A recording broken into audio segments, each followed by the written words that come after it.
தமிழகத்தையே உழுக்கும் கள்ளச்சாராய உயிர்பலி தொடர்பாக நம்மிடையே ஓய்வு பெற்ற காவல்துறை உயர் அதிகாரி ரவி நம்மோடு இணைந்திருக்கிறார். சார் வணக்கம் சார்.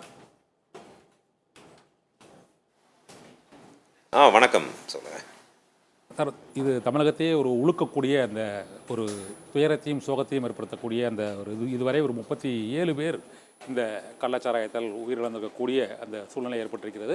இது மெத்தனால் கலந்த இந்த விஷச்சாராயம் என்றும் இதை கூறுகிறார்கள். இந்த மதுவிலக்கு காவல்துறையைச் சேர்ந்த ஒரு 10 அதிகாரிகள் இது சஸ்பெண்ட் செய்யப்பட்டிருக்கிறார்கள்.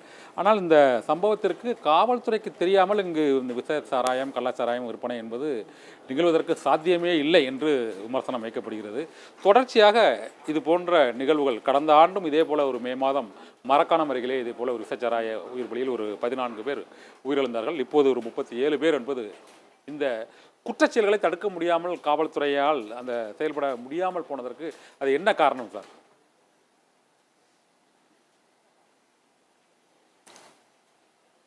சரி, இந்த மாதிரி கள்ளச்சாராயத்தினால ஏற்படுகின்ற சாவுகள் தவிர்க்க முடியாது. ஒரு சில நேரங்களில் இந்த மாதிரி நடக்க தான் செய்யும். இப்போ நான் எஸ்பியாக இருந்தப்போ கூட கள்ளச்சாராய சாவு நடந்திருக்கு. அப்போ கடுமையான நடவடிக்கை எடுத்ததுனால சாராயத்துமே கிடைக்காம போனதுனால மெத்தனால கலந்து விற்றாங்க. சரி. அடுத்து யாராவது காவல்துறையினர் உடந்தையாக இருந்தார்கள் என்றால் இது போன்ற ஆட்கள் விற்பாங்க. இந்த ஒரு 2 சிச்சுவேஷன் தான் இது மாதிரி இந்த கள்ளச்சாராய விற்பனை நடைபெறும். 2க்கும் மீறி நடவடிக்கை எடுத்துகிட்டு இருப்போம். ஆனால் ஒரு சிலர் பணம் சம்பாதிக்கணுங்கிற அந்த பேராசையின் காரணமாக இது போன்ற அந்த மெத்தனால்ங்கிறது ஒரு விஷம். அந்த விஷத்தை சாராயமாக கொடுக்குறான். அவனுக்கே தெரியாது, விற்கிறவனுக்கு இந்த விஷங்கிறது தெரியாது மெத்தனால். அதை விற்கிறதுனால இது மாதிரி அப்பாவி பொதுமக்கள், அது ஏழை மக்கள் தான் இதில் சாகிறாங்க. சரி.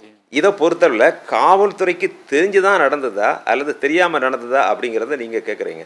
சரி. காவல்துறையை பொறுத்தளவில் இது போன்ற ஒரு இல்லீகல் ஆக்டிவிட்டி, சட்டவிரோதமான செயல்களை காவல்துறையினர் ஊக்குவிக்க மாட்டார்கள். அப்படி ஊக்குவித்திருந்தார்கள் என்று சொன்னால் இப்போ சிபிஐசி விசாரணை போட்டிருக்காங்க, அதன் மூலம் தெரிய வரும்.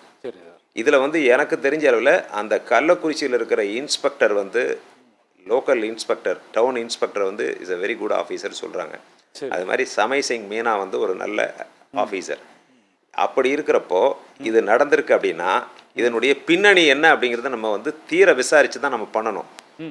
இந்த உளவு பிரிவு பற்றி சொன்னீங்க. உளவு பிரிவு அப்படிங்கிறது ஸ்டேட் இன்டெலிஜென்ஸ் இது இருக்குது, தனியாக இருக்குது. ஸ்டேட் இன்டெலிஜென்ஸுடைய வேலை இதெல்லாம் இந்த சாராயம் பார்க்குறதெல்லாம் ஒரு பெரிய விஷயம் இல்லை. இதற்குன்னு ஒரு மதுவிலக்கு பிரிவிலேயே சிஐயுன்னு சொல்லுவாங்க, சென்ட்ரல் இன்டெலிஜென்ஸ் யூனிட். அவங்களுடைய வேலை தான் இந்த மாதிரி கள்ளச்சாராயம்லாம் விற்கிறாங்களா இல்லையா அப்படிங்கிறது கண்டுபிடிச்சு சொல்கிறது. இதுதான் நடைமுறையில் இருக்கிறது. காவல்துறைக்கு தெரியாமலே நடக்கலாம், தெரிஞ்சிருந்த நடந்துன்னு சொன்னால் காவல்துறையினர் சம்பந்தப்பட்டவர் மீது நடவடிக்கை எடுக்கணும்.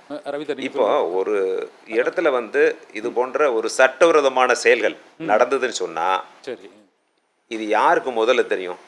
அது எங்கே பெரிய மக்கள் இல்லாத இடத்துல நடக்குது, மக்கள் இருக்கிற இடத்துல நடக்கும்.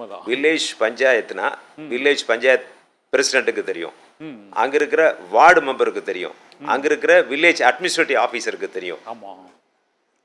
இவங்களுக்கே தெரியாமல் நடக்காது.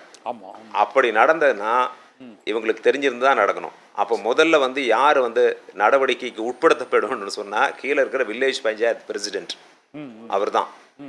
அவருக்கு தெரியாமல் எதுவுமே நடக்காது. எடுத்த உடனே எஸ்பிக்கோ அல்லது கலெக்டருக்கோ இதெல்லாம் தெரியும் ஒரு கிராமத்தில் நடக்கிறது அப்படிங்கிறது சொல்ல முடியாது. சரி.